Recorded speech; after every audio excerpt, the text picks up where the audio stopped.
welcome. I am Siddharth Zarabi, and today I have a very special guest with me, V.Shankar, the Group Executive Director and the Chief Executive Officer of Europe, Middle East, Africa and the Americas for Standard Chartered Bank. Shankar, thank you very much for talking with us today. It's a pleasure to have you. Thank you, my pleasure. Let me begin by asking you the current sort of macroeconomic context that we are operating in the world continues to be, as far as the economy is concerned, continuously in turmoil. India not escaping whatever else is happening in the world. Give us a sense of the economic recovery, if at all, in the world. I think it's a three-speed world. Clearly Asia still on a growth track, America recovering, and Europe still struggling.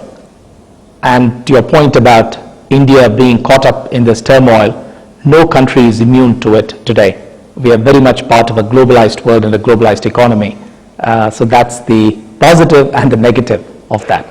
As a global banker with extensive experience of what is happening all over, inflows, outflows, the key concern in India is the American recovery that you mentioned. And while it is good news for the world economy, for India it may not be that good news.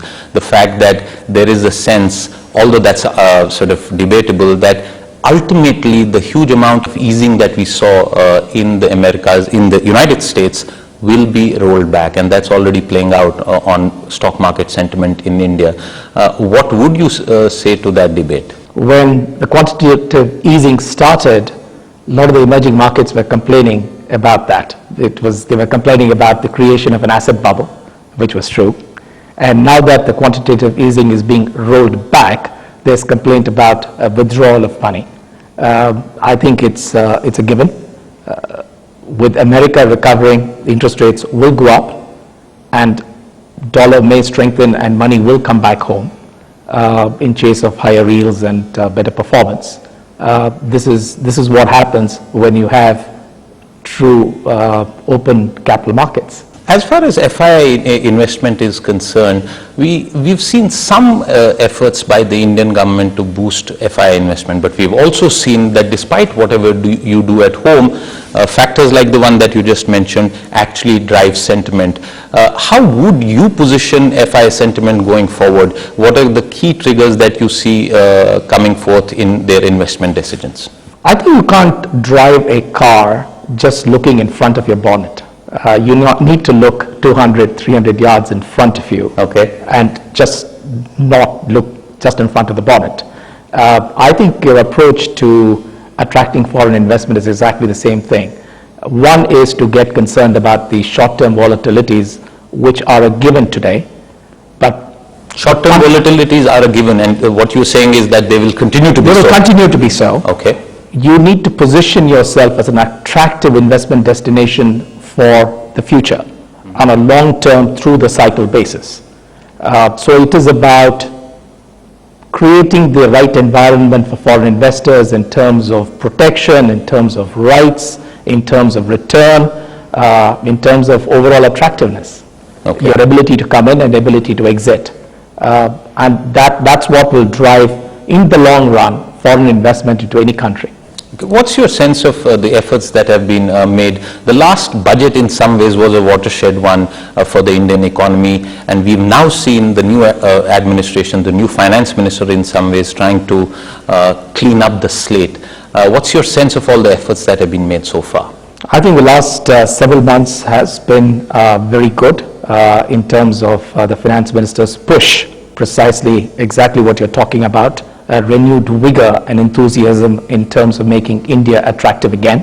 The results of these things take years before you actually start seeing the benefits of it. So you have to give it time. Okay. While the finance minister has been working pretty hard, and there is more sort of that is expected on the FDI reform front and several other measures, let's pick up one thing of immediate worry as far as the Indian economy is concerned, and it is of course a global issue. This is the currency volatility that we are seeing. The rupee diving south of 60, making a marginal recovery. The currency markets, the way they are playing, seem to be both driven by sentiment and are not perhaps picking up the cues that the Indian government would want them to pick up.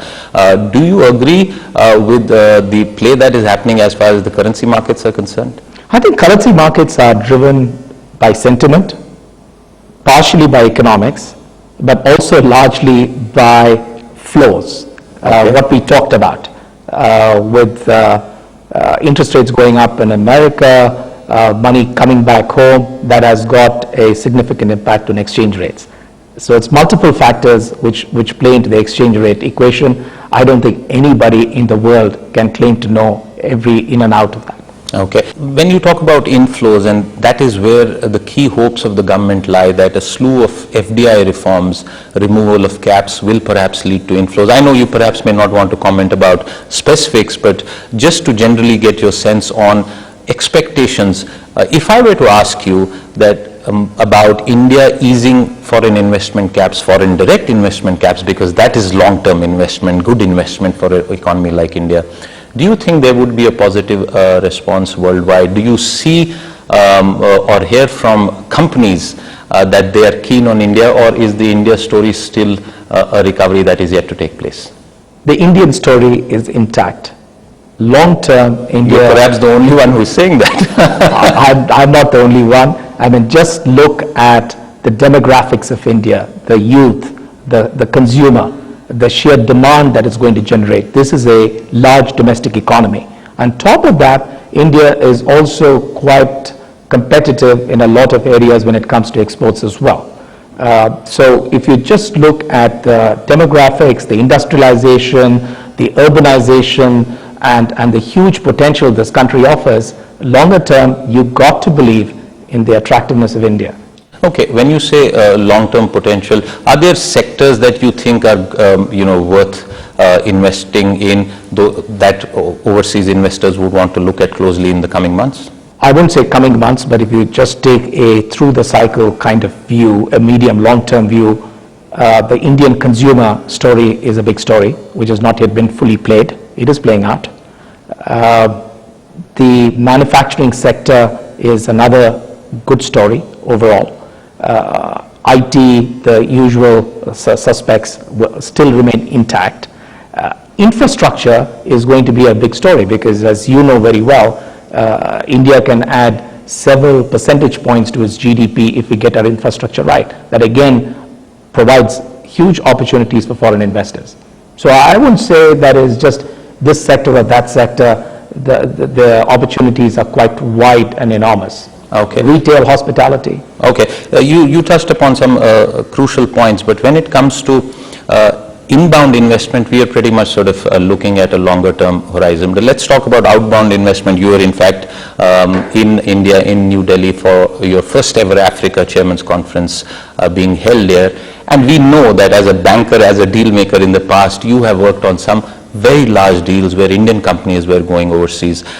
We've seen people in the government and people in corporate India talk about the fact that Indian companies investing overseas perhaps also because of the lack of opportunity in the domestic market. How does that play out? On one hand, you expect overseas companies to come into India, yet we have seen this trend of Indian companies leaving India in that sense. What's your sense about that? It's not a binary equation. Okay. Indian companies investing in India and investing outside, these are not necessarily in conflict. Some of this is about acquiring scale, some of this is acquiring skill, some of this is about acquiring access to new markets, it's about exporting talent, your products, skills, services. So it's a combined picture. Sometimes it's access to resources which you don't have at all. Some of these companies are going in because lots of good stories of Indian companies going outside and making a huge success. Take Jaguar Land Rover. I think that's an example. In fact, that portfolio is holding up Tata Motors' performance. Currently, that's an absolutely good point that you make. But what Tatas have done with Jaguar Land Rover is simply astonishing. I think we should all be, as Indians, very proud of that. Okay. What has Bharti done with Zen? They've done a good job. It's a tough market, Africa.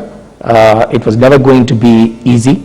There are strong competitors. And they knew that going in. But I feel very happy when I go to Africa and you see Airtel signs and all over the place. Mm-hmm. Done a terrific job of integrating the business. launching new products and services, and essentially establishing Airtel as a well-known brand in Africa. On that note, we'll take a break. When we come back, we'll continue our conversation with V.Shankar of Stand Chart. Don't go away.